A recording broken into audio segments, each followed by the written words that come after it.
Avant que le vent ne vienne de quelque part pour apporter un sifflet, pour faire... La bouche se réunit d'abord. C'est-à-dire qu'il y a eu un effort qui a été fait, voilà. Un effort, un sacrifice qui est fait d'abord de ta part. C'est en ce moment-là que quelqu'un peut venir t'aider. Mais toi-même, là, tes bras sont comme ça, on n'a qu'à t'aider comment? Ciao, ciao, ciao à tout le monde, j'espère que vous allez bien. Voilà, c'est Didi le motivateur, le messie des brouilleurs. Aujourd'hui, je voulais parler d'un petit truc. Voilà, je sais qu'on ne va pas trop considérer ça, mais c'est beaucoup important. Beaucoup, beaucoup, beaucoup important. Chez nous, en pété, on dit ça veut dire que la bouche se réunit, c'est-à-dire comme ça, avant que le vent ne vienne pour que ça puisse donner un sifflet, pour que ça puisse donner un son. Donc, du coup, ce que ça veut dire, il y a d'abord un mouvement qui est fait avant que le vent ne vienne apporter pour pouvoir donner un sifflet ou un son. Si c'est comme ça, on dit ça en français. Je veux dire à quelqu'un, quand 1, 2, 3, tu demandes de l'aide à quelqu'un pour faire quelque chose, tu demandes de l'aide à quelqu'un pour faire un investissement, toi-même, tu as combien d'abord? Voilà ce qui fait qu'on ne vous aide pas.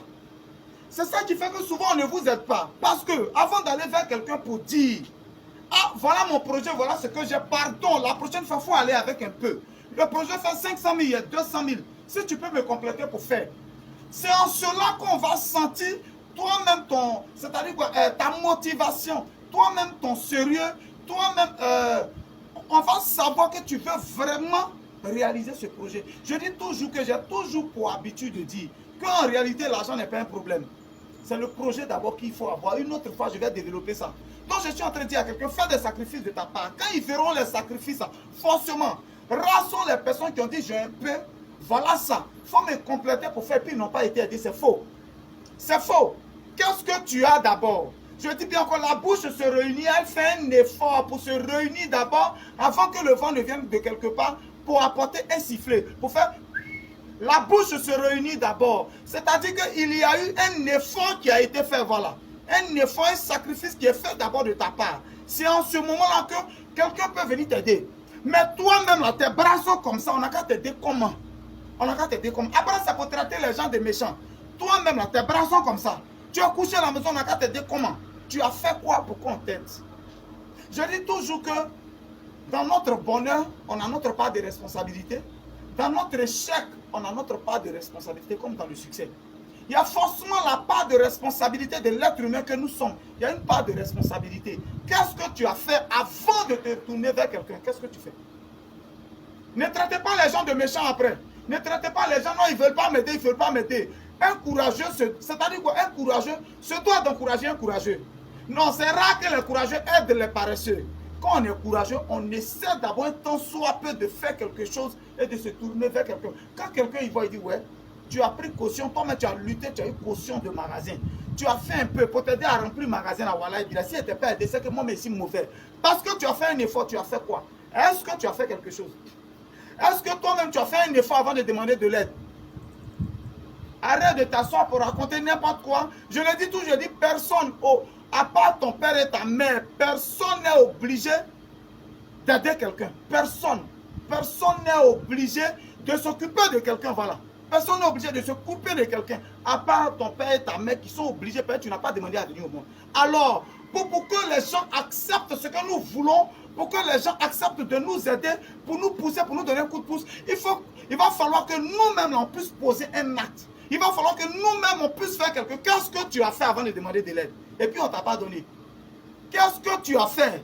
Tu as couché à la maison sans effort, mais attends, son argent, il va faire sortir, ou bien son aide, il va faire sortir. Tu penses que ça ne lui coûte pas cher? Ou bien tu penses que c'est beaucoup qu'il va te donner, mais il faut qu'il sente un dévouement, il faut qu'il sente, c'est-à-dire un sérieux de ta part, il faut qu'il sente un effort de ta part, c'est ce qui encourage. Alors, il n'est pas encore trop tard. Tu es en train d'écrire ou bien tu es en train de faire quelque chose pour demander de l'aide. Toi-même, cherche pour toi. Si ça doit te prendre 6 mois, ça n'a qu'à te prendre 6 mois encore, concentre-toi, cherche un peu. Toi-même, cherche un peu, puis tu vas voir que l'aide va venir de nulle part. Pour venir t'aider, il faut commencer quelque chose. Il faut que tu donnes envie d'aider. Il faut que tu donnes envie. Alors, fais un effort et puis fais quelque chose avant de... C'est ça qui nous fait. Je dis toujours, tout ce que nous faisons là, il y a forcément notre part de responsabilité dedans. Il y a forcément notre part. Dieu même qui est bon comme ça. Là. On dit on n'a qu'à ouvrir la bouche pour lui parler. Il dit, la mort et la vie sont sur nos langues. Ça veut dire que tu dois ouvrir ta bouche, tu dois dire quelque chose pour que ça agisse. En ce moment, il y a un effort qui est fait. En ouvrant sa bouche pour parler, il y a un effort qui est fait. Quel est l'effort que tu as fait avant de demander de l'aide? Et puis depuis là, on ne t'aide pas. Quel est l'effort que tu as fait? Tu as réuni quoi? Qu'est-ce que tu as en main avant de demander? Il faut avoir un peu avant de demander. C'était Guigui le gourou de Boulogne, le Dagrassoua. On est ensemble. Ciao, ciao, ciao. Celui qui a compris le message, qu'il le partage. Ciao. Charlie Tokoré présente Masterclass. Wow. La valeur sûre. La conférence des grouilleurs Paris 2024. Conférence débat sur le thème Demain se prépare dès aujourd'hui avec le conférencier Guigui le grouilleur de Boulogne. Guigui le grouilleur de Boulogne. Pendant 9 ans de ma vie, j'étais vendeur de ceintures. Ouais. Le courage, c'est le prix de la dignité. Bichou, c'est Riam. Bro, t'es pas obligé de faire comme tout le monde.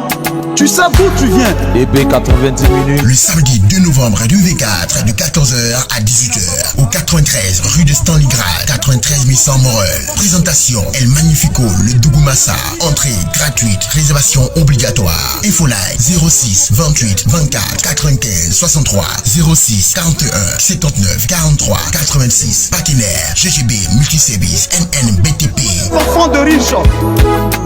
Jusqu'à quand tu continueras de te jouer les enfants de riches?